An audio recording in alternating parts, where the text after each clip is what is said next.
1절에서 26절까지 말씀 우리 한 절씩 교독하겠습니다. 온 땅의 언어가 하나요 말이 하나였더라.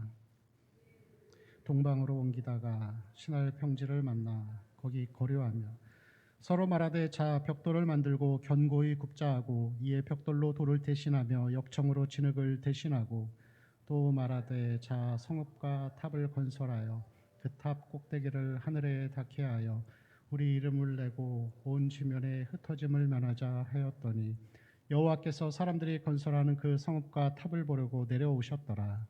여호와께서 이르시되 한 족속이요 언어도 하나이므로 이같이 시작하였으니 이후로는 그 하고자 하는 일을 막을 수 없으리로다.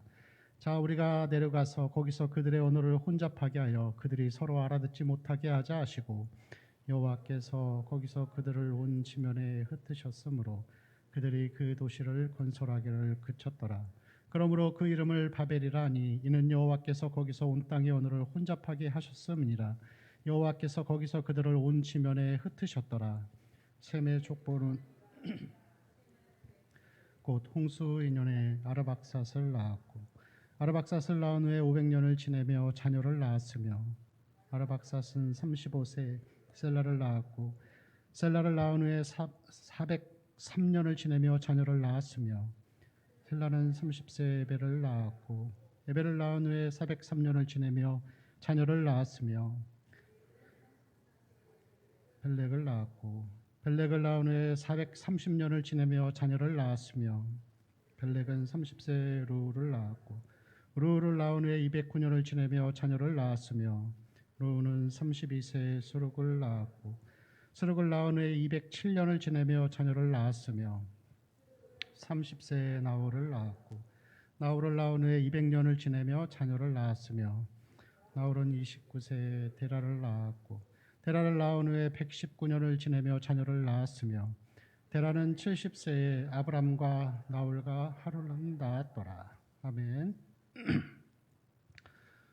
방주가 아라랏산에 머문 이후에 이제 함의 자손들이 이제 동방으로 옮겨가다가 신할 땅에 이렇게 거류하게 됩니다. 우리 2절 말씀 한번 같이 볼까요?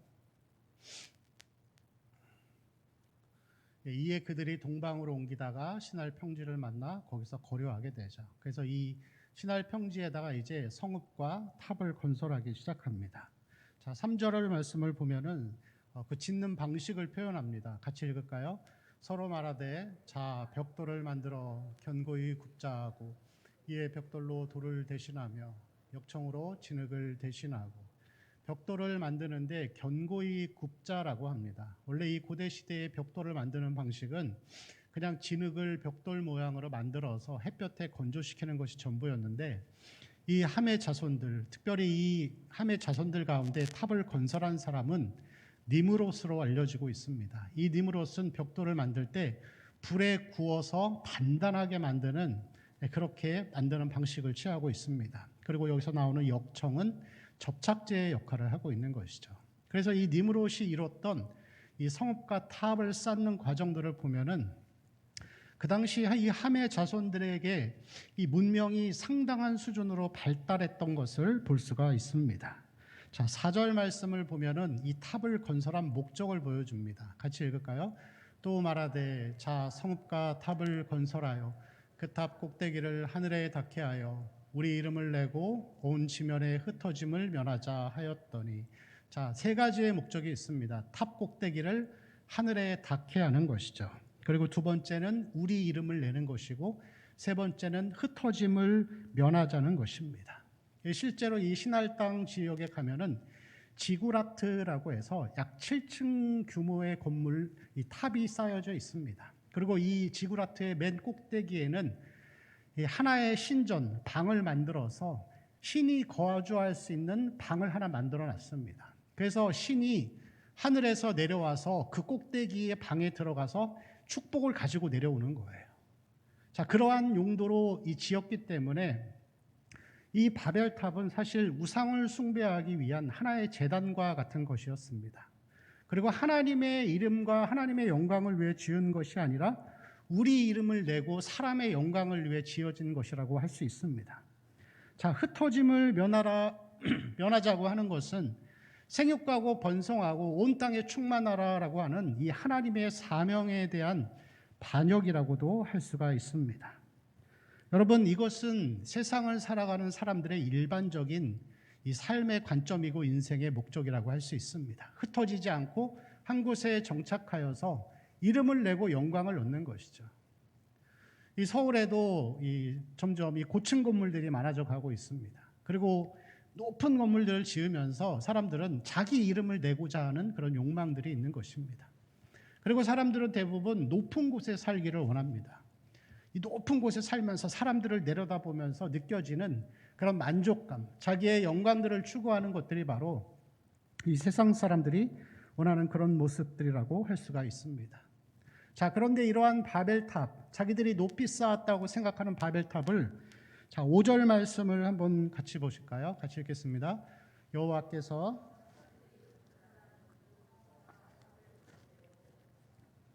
자, 하나님께서 보시기에는 그렇지만 상대적으로 너무 작았기 때문에 안 보여서 탑을 보려고 강림하셨다, 내려오셨다, 그렇게 표현하고 있습니다.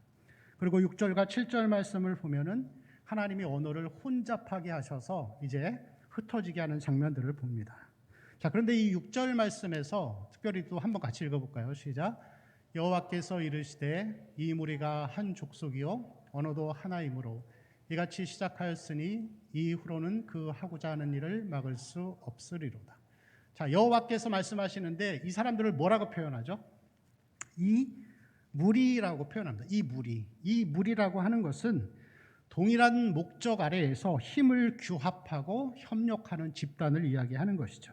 그래서 인간들이 죄를 짓는 데 있어서 집단적인 일체감을 느낀 것을 지적하려고 하는 그러한 단어의 표현이라고 할 수가 있습니다. 여러분, 이 건물, 이 탑을 지을 때 니므롯이 혼자서 지은 것이 아닙니다. 1절부터 보면은 서로 말하되 우리가 건설하자 하면서 하나의 무리가 모여서 이 탑을 건설하기 시작하는 것입니다.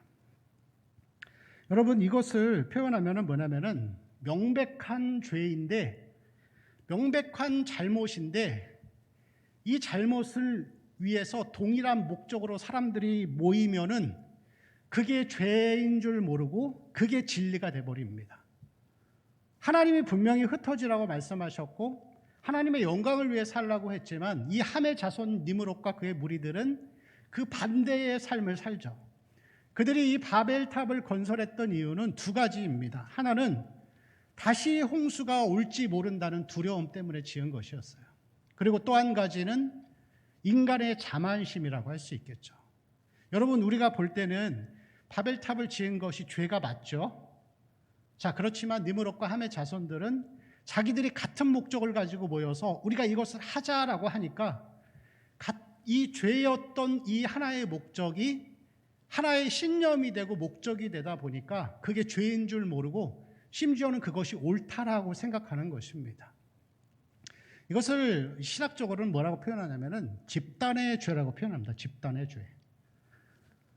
고대 시대에 이 로마가 예수님 시대에도 보면 성경을 보면은 많은 나라들을 정복하고 다스리고 로마 제국을 1000년 동안 그렇게 지속했던 것을 볼 수가 있습니다. 그런데 여러분, 로마가 다른 나라를 지배하면서 전쟁을 하잖아요. 근데 전쟁을 하면서 수많은 사람들을 살육합니다. 다른 나라 사람들 다 죽여가면서 땅을 차지하는 거예요. 그렇게 땅을 차지하는 가운데에서 그들이 그렇게 했었던 하나의 힘은 뭐였냐면은 국가에 대한 충성, 애국심이었습니다. 자기들은 애국심으로 그걸 한 거예요. 근데 결론은 어떻죠? 당하는 사람 입장에서는 살인과 여러 가지 끔찍한 죄라고 할 수가 있는 것이겠죠. 원래 여러분, 노동조합이 탄생했던 그 목적과 취지는 공장에서 열심히 일하지 않고 술과 도박에 빠져 있는 사람들을 신앙적으로 케어하기 위해서 만든 것이 노동조합입니다. 그런데 여러분, 지금도 그 노동조합이 그 역할을 하고 있을까요? 그렇지 않죠. 변질됐죠. 그래서 한간에는 그런 일도 있었습니다. 차를 생산하는 공장에서 유튜브를 보면서 차를 조립하는 거예요. 그게 언론에 나와서 한참 시끄러울 때가 있었습니다. 지금도 여전히 많은 노동조합들, 노조들은 선한 목적보다는 그것도 있겠지만 자기들의 이익과 뭔가를 더 얻어내기 위한 이기적인 집단으로 변질된 것입니다. 그게 집단의 죄라고 할 수가 있습니다. 그런데 여러분, 더 심각한 거는 뭐냐면은 이 집단의 죄가 교회 공동체 안으로 들어오면은 아주 큰 어떤 끔찍한 결과들을 보여주는 것을 볼 수가 있습니다. 교회의 성도들은 성도이기 전에 한 국가의 시민입니다. 그래서 얼마든지 자기의 정치적인 이 선호하는 당이 있을 수 있어요. 진보당도 될 수 있고 보수당도 될 수 있어요. 그런데 이러한 정치에 대한 이야기들이 강단에서 나오기 시작하면은 아주 끔찍한 결과들을 보여주게 됩니다. 정치적인 얘기가 줄을 이루다 보면은 하나님을 간구하고 진리를 소망하던 사람들은 그 교회를 떠나게 됩니다.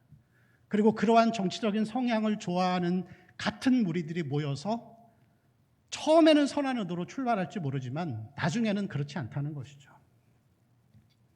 여러분, 이 교회는 집단의 죄에 빠지면은 아주 끔찍한 결과들을 보여줍니다. 역사 가운데 보면은 러시아가 원래는 러시아였죠. 그런데 소련이 됩니다. 공산국가가 돼요. 그런데 이 국민들이 이렇게 이야기를 하는 거예요. 러시아 정교의 교회가 이런 집단이라면 우리는 돌아서겠다 하면서 공산당이 되어버립니다. 그리고 이 독재주의 국가가 되어버리는 거예요. 독일도 그렇습니다. 히틀러가 왕이 돼서 끔찍한 전쟁을 일으킬 수 있었던 원인은 교회의 역할이 아주 중심적인 역할을 했던 거예요. 교회 안에 정치가 들어오고 할 때 이 집단의 죄는 아주 끔찍한 결과들을 낳게 됩니다. 그러면서 그것이 잘못된 것인지를 모르는 것이죠. 여러분, 현 상황 돌아가는 모든 세상의 상황들, 교회의 모습들, 우리는 이 교회가 해나가야 될 방향들, 이 모든 것을 봤을 때 어떤 것이 옳은 것인가, 어떤 것이 그른 것인가를 판단하는 유일한 기준은 성경입니다. 그런데 여러분, 성경을 통해서 판단이 안 되는 문제들이 있어요. 그런 정치적인 것들이 들어오는 것들. 그럼 어떻게 판단해야 되죠? 하나님이 주신 기준 중에는 성경이 있는데 동일하게 역사를 통해 판단할 수 있는 것입니다. 역사를 통해서 역사는 계속 반복되고 역사의 주인공은 하나님이시기 때문에 나타나는 현상들, 교회가 추구하는 방향들을 볼 때 이것이 옳다 옳지 않다를 역사를 통해서 우리는 검증해 갈 수 있는 것이죠. 바리새인들도 똑같았습니다. 우리는 2000년이 지난 지금의 시점에서 예수를 알고 복음을 알았기 때문에 바리새인들이 잘못된 사람들이라는 것을 알지만 그들은 자기들이 하나님을 가장 잘 섬긴다고 생각했습니다.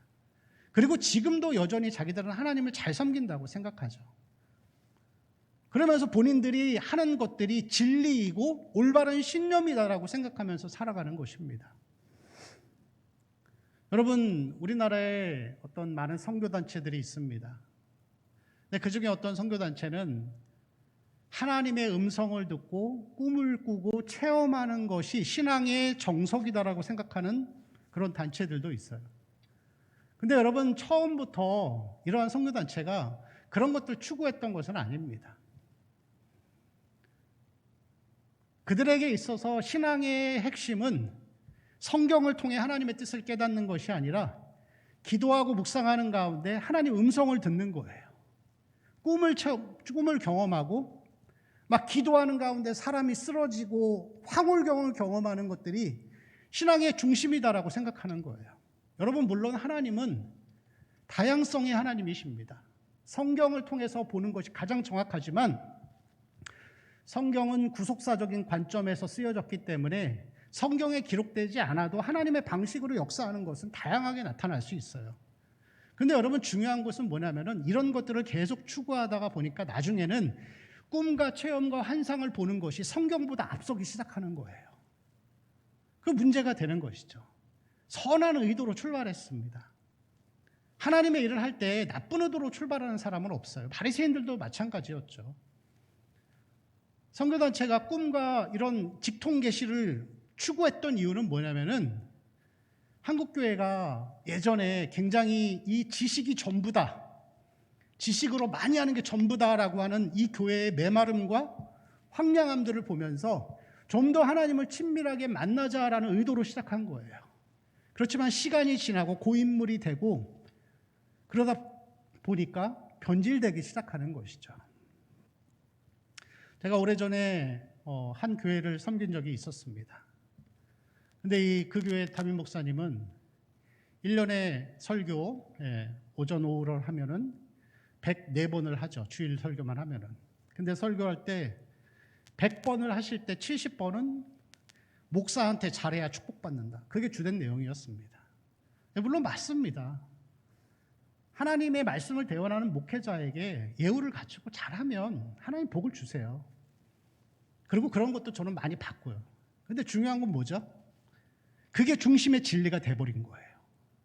그게 중심의 진리가 되고 그것만이 하나님을 잘 섬기는 거라고 생각하는 것입니다. 근데 그것을 보면서 제가 더 놀라웠던 거는 그 교회 성도들은 그걸 다 진리로 생각하고 사는 거예요. 그냥 너무 그것에 세뇌가 되다 보니까 결국에는 뭐가 진리인지 구분이 안 되는 거예요. 그게 집단의 죄죠, 집단의 죄. 교회가 집단의 죄에 빠진 거예요. 옳은 것을 강조하는 건 맞는데 너무 강조해서 어떤 하나의 구절을 가지고서 그것을 중심 원리로 삼고 그 얘기만 계속하다가 보면은 그게 여러분 이단의 원리입니다.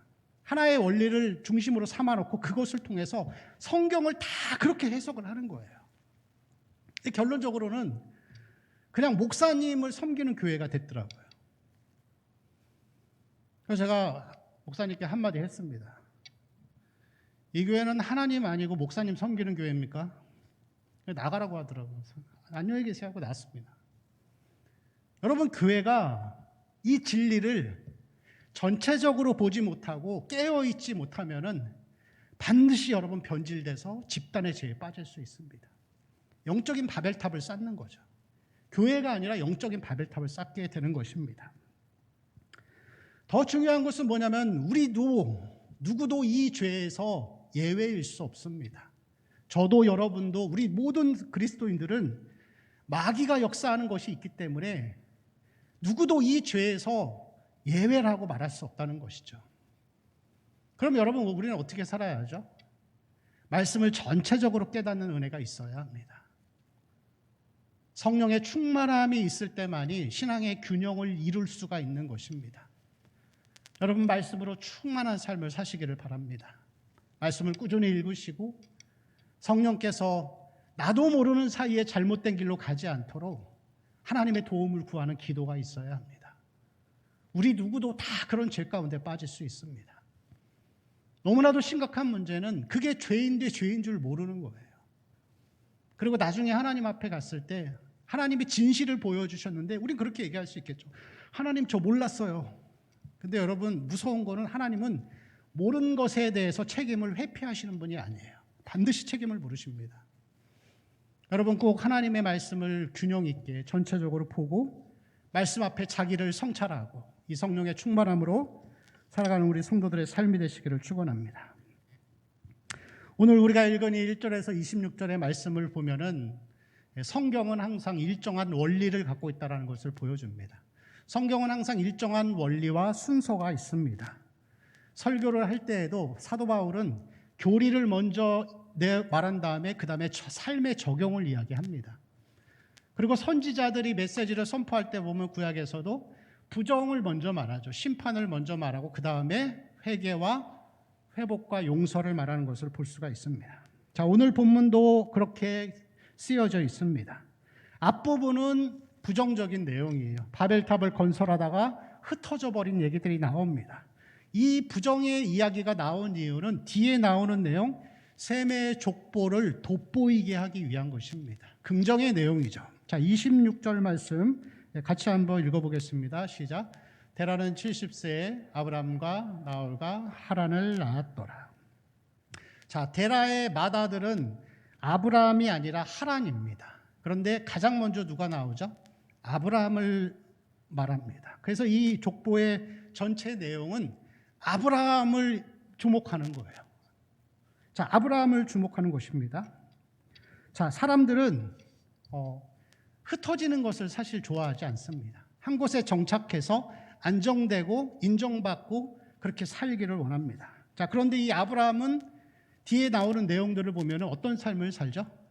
본토 친척 아비 집을 떠나서 계속해서 이동하는 삶을 사는 거예요. 흩어져서 생육과 번성의 삶을 살게 되는 것을 볼 수가 있습니다. 여러분, 사람들은 본능적으로 흩어지기를 싫어합니다. 좋은 사람들끼리, 마음에 맞는 사람들끼리 모여서 그렇게 있기를 원해요. 한 곳에 정착해서 있기를 원합니다. 저 시골에 작은 아버지가 살고 계시는데 가끔 그런 얘기를 하시더라고요. 시골에서는 음주운전해도 괜찮대요. 여러분, 왜 그런지 아세요? 어르신들이 음주운전하다 걸리잖아요. 그럼 이제 벌금을 받을 거 아니에요? 그러면 그 다음에 어떻게 하시는지 아세요? 경찰서 찾아가서 막 똥 뿌리고 막 그래요. 네가 뭔데 단속하냐면서 시골에선 아무도 못 건드려요. 그곳에 정착해서 유지처럼 사시는 어르신들은 아무도 못 건드립니다. 사람들은 다 그렇게 살기를 원해요. 근데 하나님은 그리스도인들에게 우리끼리 조싸우니가 아니라 흩어져서 생육하고 번성하며 살기를 원하십니다. 근데 여러분, 사람들이 흩어지기를 싫어하고 그렇게 나가는 삶을 싫어하는 이유는, 특별히 이 교회 안에서, 성도들 안에서 그게 어려운 이유는 뭐냐면은, 흩어져서 사는 이 사명을 감당하는 삶들은 반드시 어려움이 따르기 때문에 그래요. 산 위에 예수님이 베드로와 야고보와 요한이 올라갔습니다. 제자들이 졸고 있는 동안에 예수님이 모세와 엘리야와 함께 만나는 장면들을 보여주죠. 너무나도 하나님의 영광에 충만했어요. 영광이 충만했는데 그 충만한 가운데에서 모세와 엘리야가 예수님의 죽음을 예고합니다. 그때 여러분, 베드로가 그렇게 이야기하죠. 주님, 여기가 너무 좋사오니 여기에 초막셋을 지어서 우리 함께 마음 맞는 사람들끼리 행복하게 지내자. 근데 여러분, 예수님은 그걸 원하지 않으셨습니다. 죽으러 가지만 열매를 맺고 생육하고 번성하고 구원의 길을 열기 위해서 내려가신 거예요.